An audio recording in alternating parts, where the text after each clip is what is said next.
کراچی مسلسل دوسرے روز گرد و غبار کے طوفان کی لپیٹ میں اور شہر میں تیز گرد آلود ہوائیں چلنے سے معمولات زندگی متاثر۔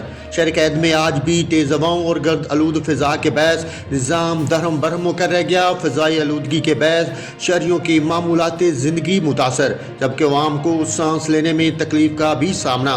محکمہ موسمیات کے مطابق کراچی میں گرد آلود ہواؤں کے باعث حد نگاہ بھی متاثر ہوئی اور ایئرپورٹ کے قریب حد نگاہ 500 میٹر ریکارڈ کی گئی۔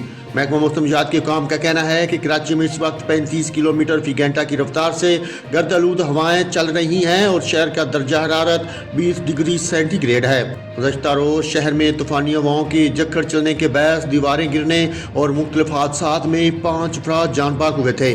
ادھر محکمہ موسمیات نے طوفانی ہواؤں کے باعث آج سے شہر کا درجہ حرارت سنگل ڈیجٹ میں جانے کی پیشگوئی کر دی اور کہا کہ 27 جنوری تک شہر میں سردی کی شدت برقرار رہے گی۔